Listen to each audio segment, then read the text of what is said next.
میرے ماں باپ کی وفات کے بعد میرے چچا مجھے اپنے گھر لے گئے۔ میرے چچا کی کوئی اولاد نہیں تھی، اس لیے وہ مجھے اپنے گھر لے آئے اور کہنے لگے آج سے تم میرے بیٹے ہو اور ہمارے ساتھ ہی رہو گے۔ پھر کچھ دنوں بعد میرے چچا دبئی چلے گئے۔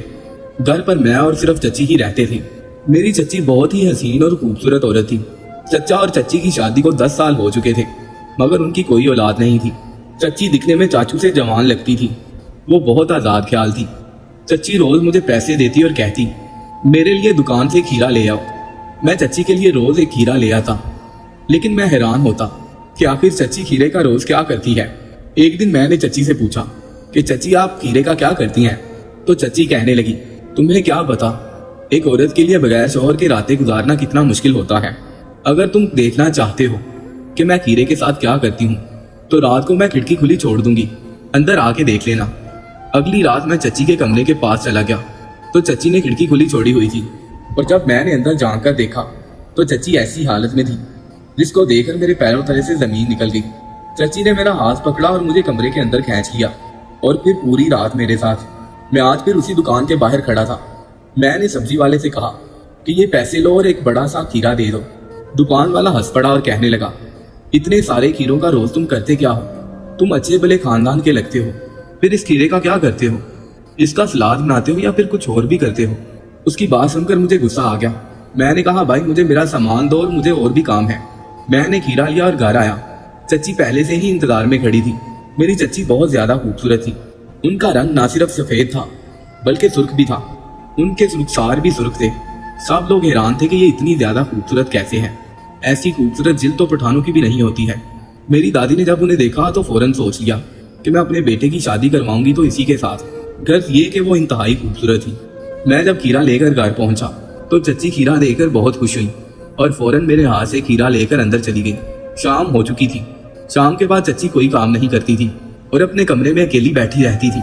دادی کہتی تھی کہ شاید اس کو چچا کا فون آتا ہے، لیکن کوئی بات نہیں، 1 سال بعد واپس آ جائے گا، میری بہو کا دل نہیں لگتا ہوگا۔ میری دادی چچی پر فدا تھی، ان کو ان میں کوئی غلطی نظر نہیں آتی تھی۔ یہ بات بڑی عجیب تھی کہ ایک ساس ہو کر وہ اپنی بہو سے اتنا پیار کرتی تھی۔ چچی کے بھی سب کے ساتھ بڑے اچھے تعلقات تھے، لیکن ان میں ایک بڑی عجیب عادت تھی، شام ہوتے ہی وہ اپنے کمرے میں چلی جاتی۔ میں اس بات پر بڑا حیران تھا کہ آخر وہ شام ہوتے ہی کھیرا کیوں منگواتی ہیں اور پھر اپنے کمرے میں کیوں چلی جاتی ہیں، اس کے بعد اپنے کمرے سے باہر کیوں نہیں نکلتی؟ آخر وہ اس کھیرے کا کیا کرتی ہیں؟ مجھے ان کی کوئی سمجھ نہیں آ رہی تھی۔ میں بڑا پریشان تھا۔ دکان والا بھی مجھے تانے دیتا تھا۔ میں نے دوسری دکان پر جانے کا سوچا، لیکن دوسری دکان یہاں سے کافی دور تھی، اس میں میرا وقت ضائع ہوتا تھا اور میں گرمی میں اتنی دفعہ چکر نہیں لگا سکتا تھا، اس لیے ڈھیٹ ہو کر یہیں سے لے لیتا۔ چچی سے پیسے مانگتے ہوئے شرم آتی تھی، جو میرے پاس پیسے ہوتے تھے وہی خرچ ہو جاتے تھے اور مجھے یہ بالکل بھی بات اچھی نہیں لگتی تھی۔ دادی کہنے لگی کہ اگر تم نے پیسے لے کر کام کرنا ہے تو پھر تم سے کام کروانے کی کیا ضرورت ہے، وہ اپنے بھائی سے ہی کہہ دے گی۔ اس وجہ سے مجھے اس بات سے تو مسئلہ نہیں تھا، لیکن یہ سب کچھ ہو کیا رہا تھا یہ میری سمجھ سے باہر تھا۔ کھیرے کو سلاد کے لیے استعمال کیا جاتا ہے اور زیادہ تر لوگ سلاد دوپہر کے وقت کھاتے ہیں، لیکن چچی اپنے کمرے میں کھیرا اس وقت لے کر جاتی ہیں جب کھانے کا وقت ہی نہیں ہوتا۔ اس کا مطلب کہ چچی بھی کھیرے کے ساتھ کچھ اور ہی کرتی تھی۔ میں اس سب سے بہت تنگ آ گیا تھا، میری جیب بھی خالی ہو رہی تھی اور مجھے کچھ سمجھ بھی نہیں آ رہا تھا۔ اسی دوران چھوٹی عید آئی اور ہم لوگوں نے عید بھی گزار لی۔ میرے دماغ میں ایک آئیڈیا آیا، میں بازار سے اکٹھا سلاد لے کر آ گیا اور لا کر فریج میں فریز کر دیا اور چچی سے کہا کہ میں اکٹھا سلاد لے آیا ہوں۔ اب مجھے پورا یقین تھا کہ اب چچی کھیرا نہیں منگوائیں گی، کیونکہ گھر میں اکٹھا سلاد آ گیا تھا اور مجھے یقین تھا کہ گھر والے بھی خوش ہوں گے، اور مجھے یہ تھا کہ چچی اب مجھے کام نہیں کہیں گی۔ لیکن میں تو حیران رہ گیا جب اگلے ہی دن چاچی نے مجھے پیسے دیے اور بولی میرے لیے ایک کھیرا لے کر آنا، کل بھی تم لے کر نہیں آئے۔ میں نے کہا کہ چچی اب آپ کو کیا ضرورت ہے، اب تو میں گھر میں اکٹھا سلاد لے آیا ہوں۔ اس بات پر وہ کہنے لگی تم بہت معصوم ہو، تمہیں کیا پتا ایک عورت کے لیے اکیلے رہنا کتنا مشکل ہوتا ہے۔ مجھے چچی کی بات ماننی پڑی، لیکن میں حیران تھا کہ اب تو میں نے یہ مسئلہ بھی حل کر دیا تھا، پھر بھی وہ مجھ سے یہ سب کچھ کیوں کروا رہی تھی؟ خیر جو میں نہیں چاہتا تھا مجھے وہی کرنا پڑا۔ ایک دن میں نے چچی سے پوچھا کہ آپ کھیرے کا کیا کرتی ہیں، تو اس بات پر وہ ہنسنے لگی اور کہنے لگی کہ میں رات کو کھڑکی کھول دوں گی، تم خود ہی آ کر دیکھ لینا کہ میں اس کا کیا کرتی ہوں۔ میں حیران رہ گیا تھا۔ چچی بھی بہت زیادہ عجیب تھی۔ ہمارے خاندان میں پہلے بھی کچھ ایسے لوگ تھے جن کی شادیاں ہوئیں اور ان کے گھر میں ان کی بہو بھی آئیں، لیکن ان کے ساتھ ان کا اتنا مذاق نہیں تھا۔ چچی اب مجھ سے عجیب و غریب قسم کی باتیں کرتی تھی۔ میں نے یہ بات اپنی دادی کو نہیں بتائی تھی۔ ایک دن چچا کا فون آیا वो दादी से कह रहे थे, आप लोगों ने लगता है मेरी बीवी को बहुत प्यार से रखा हुआ है, उसको मेरा कोई ख्याल नहीं है, वो मुझे फोन नहीं करती, ना ही मुझसे बात करती है। पर दादी ने कहा था कि वो तो शाम को सारे काम खत्म करके तुमसे बात करती है, क्योंकि उस टाइम तुम्हारे मुल्क में सुबह का वक्त होता है। मैं उसको तंग नहीं करती, मुझे ये था कि शायद उसे तुम्हारे साथ बात करनी होती है, तुम यहाँ पर रहते नहीं हो तो बात करके ही गुजारा हो सकता है। मेरे चचा इस बात पर हैरान थे। उन्होंने कहा कि ऐसा कुछ नहीं है, हम लोग बात करते तो हैं लेकिन इतना वक्त भी नहीं। चचा ने शायद उनकी इज्जत रख ली थी और बात को संभाल लिया था। मेरी दादी को भी अब चची पर शक होने लगा था। दादी ने चची को रात का खाना बनाने का कह दिया और कहा कि सारा खाना तुमने बनाना है। इस सारे काम में रात के 10 तो बज ही जाने थे। दादी के घर में खाना देर से खाया जाता था। चाची ने 2 दिन तो ये काम किया, इसके बाद वो तंग पड़ गई। उन्होंने कहा कि मैं ये काम नहीं करूंगी। एक तो मेरे शोहर को बाहर भेज दिया है और ऊपर से मुझसे इतना काम लिया जा रहा है। मैं दिन का खाना बनाया करूंगी, रात का खाना मुझसे नहीं बनता। जब उन्होंने इनकार कर दिया और अपनी आई पर आ गई तो फिर मेरी दादी भी क्या करती। घर में झगड़ा डालने से बेहतर था कि चची जैसे कह रही थी उनकी बात मान ली जाती। दादी ने भी ऐसे ही किया, उन्होंने चची की बात मान ली, इसलिए वो भी खामोश हो गई। अब मैंने भी ठान ली कि मैं भी देखूंगा कि चची आखिर करती क्या है। उन्होंने खुद ही कहा था कि मैं खिड़की खोल दूंगी, तुम खुद ही देख लेना। मैंने सोच लिया कि आज रात उनके कमरे की खिड़की के बाहर जरूर जाऊंगा। उनका कमरा एक साइड पर बना हुआ था। मुझे ये अच्छा तो नहीं लग रहा था क्योंकि रात का वक्त था। अगर मुझे कोई देख लेता कि मैं चची के कमरे की खिड़की के बाहर क्या कर रहा हूँ और अंदर क्यों जाकर देख रहा हूँ तो मेरी अच्छी वाली बेइज्जती हो जाती। दादी तो मुझे ना जाने कितनी बातें सुनाती। मैंने आसपास देखा तो कोई भी नहीं था। फिर जब मैं खिड़की के पास गया तो खिड़की बंद थी, लेकिन अंदर से अजीबोगरीब किस्म की आवाजें आ रही थी। ऐसा लग रहा था कि चची को दर्द हो रहा है। मैं हैरान था कि चची ऐसा भी क्या कर रही थी। वो तो कह रही थी कि खिड़की को खुला छोड़ दूंगी, लेकिन उन्होंने खिड़की नहीं खोली और मैं वहां से वापस चला आया। सुबह मैंने चची से कहा कि आपने खिड़की क्यों नहीं खोली, तो उन्होंने कहा कि अच्छा तुम देखने चले आए। मैं तो मजाक कर रही थी, तुम्हें शर्म नहीं आएगी कि तुम मेरे कमरे में झांकोगे। मैं शर्मिंदा हो गया और मैंने कहा कि नहीं नहीं, मैं भी मजाक ही कर रहा था, मैं नहीं आया था। इस बात पर वो फिर से हंसने लगी और कहने लगी कि कोई बात नहीं, मैं भूल गई थी खिड़की खोलना। मुझे उनकी समझ नहीं आती थी, उनके मूड का पता ही नहीं चलता था। कभी कोई बात कर देती तो कभी कोई, और कहती थी कि मैं मजाक कर रही हूँ, और कभी कभी संजीदगी में भी अजीब सी बातें कर देती थी। मेरी दादी अक्सर उनकी बुराइयां भी करती थी, जबकि मोहल्ले वाले कहते थे कि बड़ी नाशुक्री हो, इतनी खूबसूरत चांद जैसी बहू मिली है। मेरी दादी आगे से कहती कि खूबसूरती का अचार डालूं, कोई इखलाक कोई सलीका भी तो होना चाहिए। यही मेरी दादी थी जो पहले कहती थी कि लड़की को खूबसूरत होना चाहिए ताकि सारे देखें तो देखकर ही जल जाएं। घर के कामकाज तो आजकल किसी भी लड़की को नहीं आते, शादी के बाद ही सीखती हैं। लेकिन अब मेरी दादी का नजरिया बदल गया था। चची की कोई बहन नहीं थी, लेकिन एक कजन थी, वो भी उन्हीं की तरह खूबसूरत थी। मेरी दादी पहले कहती थी कि उसका रिश्ता मेरे लिए लेना है, लेकिन अब मेरी दादी ने तौबा कर ली थी और मुझे भी कोई शौक नहीं था। अगर चची ऐसी थी तो उनकी कजन भी ऐसी ही होगी, और मैं ऐसी औरत के साथ जिंदगी नहीं गुजार सकता था। चचा यहाँ पर थे नहीं, अगर उन्हें पता चल जाता कि घर में क्या हो रहा है वो भी हैरान हो जाते। अगले दिन मैं फिर से इंतजार में था कि आज खिड़की खुली होगी, लेकिन आज जब मैं जाने लगा तो मेरी दादी ने मुझे देख लिया। उन्होंने कहा कि इस तरह किधर जा रहे हो। मैंने कहा कि मेरे दोस्त का फोन आया है तो मैं लॉन में जा रहा हूँ। मेरी दादी ने मुझे डांटना शुरू कर दिया। खैर मैं दादी के सामने वापस कमरे में आ गया, लेकिन थोड़ी देर के बाद फिर से चला गया जब यकीन हो गया कि मेरी दादी सो गई हैं। लेकिन इस दफा फिर से खिड़की बंद थी। अब मैंने गौर से सुना, वाकई ऐसी आवाजें थी कि जैसे कोई तकलीफ में है। ऐसी आवाजें आ रही थी जैसे चची को बहुत दर्द हो रही है। क्या वो चाचू की याद में रो रही थी?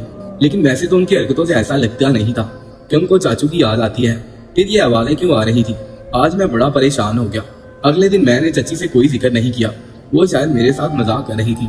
मुझे तो रोज कहती थी कि मैं खिड़की खोल दूंगी, लेकिन खिड़की खुलती ही नहीं थी और मैं चोरों की तरह जाता था। मुझे टेंशन अलग होती थी और आज दादी ने भी मुझे डांट दिया था, इसलिए मैंने खुद सोच लिया कि मैं ये सब कुछ अपने दिमाग से निकाल दूंगा। वैसे भी मुझे उनकी जाती जिंदगी में बोलने की कोई जरूरत नहीं है, लेकिन दूसरी तरफ वो चीजें भी मुझसे मंगवाती थी, तो फिर मैं क्या करता। चाचू ने फोन करके बताया कि वो 2 माह के लिए घर आ रहे हैं। ये बात सुनकर हम सब खुश हो गए, लेकिन चाची बहुत ज्यादा परेशान हो गई। उनकी शक्ल पर बिल्कुल खुशी नहीं थी। उन्होंने कहा कि ये अफवाहें हैं, अभी छुट्टियां तो उन्हें नहीं हुई और काम नहीं करेंगे तो पैसे कहाँ से आएंगे। मेरी दादी ने कहा कि तुम्हें तो खुश होना चाहिए, तुम्हारा शोहर वापस आ रहा है, तुम्हें काम और पैसों की पड़ी हुई है। तो मेरी चची ने उल्टा जवाब दिया और कहने लगी, पैसे नहीं आएंगे तो ये घर कैसे चलेगा? आपका ये पोता तो कोई काम नहीं करता, जबकि मैं घर में बच्चों को ट्यूशन पढ़ाने जाता था। शाम के टाइम वैसे भी मेरी पढ़ाई चल रही थी, मुझे काम करने की क्या जरूरत थी? दादा की पेंशन आती थी और चचा भी तो सारा घर चलाते थे। मैं यतीम था और दादी के घर रहता था। दादी कुछ बोलने लगी, लेकिन मैंने दादी को खामोश करवा दिया। मैंने कहा चच्ची अपना रंग दिखा रही है, इस तरह घर का माहौल खराब होगा। चच्ची अपने कमरे में चली गई।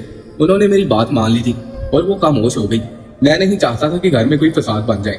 चच्ची छोटी छोटी बातों पर ताने दे रही थी। शायद उनका वो अच्छा होने वाला ये रवैया अब खत्म हो गया था और वो हमें बताने लगी थी कि वो किस किस्म की औरत है। मैं अब चच्ची से दूर रहता था, अपने काम से काम रखता था। जब वो मुझसे कुछ मंगवाती तो मैं ला के दे देता था। एक दिन मैं अपना फोन लेकर उनके कमरे के पास से गुजर रहा था और रात का वक्त था जब उन्होंने मुझे इशारा किया और कमरे के अंदर चली गई। मैं समझा कि आज वो मेरे साथ मजाक कर रही हैं। मैं वापस जाने लगा, लेकिन जैसे ही पलटने लगा मेरे कदम रुक गए, क्योंकि चच्ची ने कमरे की खिड़की खोल दी थी। इसका मतलब आज वो मजाक नहीं कर रही थी। वो खीरे को खुश्क करके गर्म करके अपने चेहरे पर रगड़ रही थी। वो जब मेरे सामने बैठी थी तो बहुत ही अजीब लग रही थी। उन्होंने भी मुझे देख लिया कि मैं अंदर झांक रहा हूँ और मेरी तरफ देखकर अजीब सा कुछ कहा। मैं उसी वक्त वहां से वापस चला गया। अगली सुबह उनसे बात की।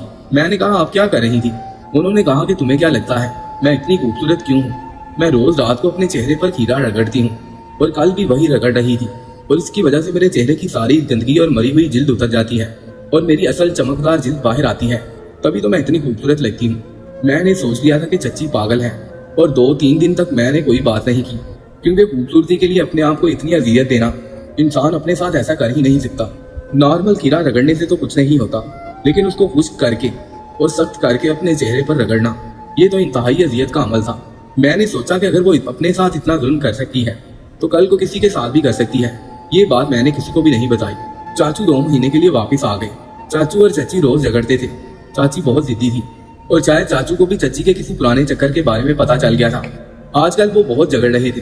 पहले तो हम सिर्फ आवाज सुनते थे, फिर उनके झगड़े कमरे से बाहर आ गए।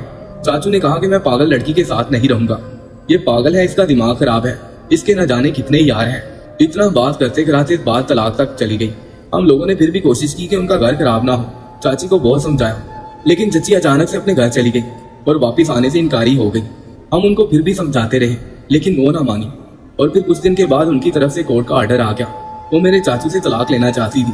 अब मेरे चाचू को भी गुस्सा आ गया और चाचू ने कहा कि मैं तो पहले ही उसको नहीं रखना चाहता था और मुझे पता था कि उसके और लोगों के साथ भी चक्कर है और रोज रात को ये अपने यारों से बात करती है, जिसकी वजह से खुसर खुसर की आवाजें निकालती रहती है।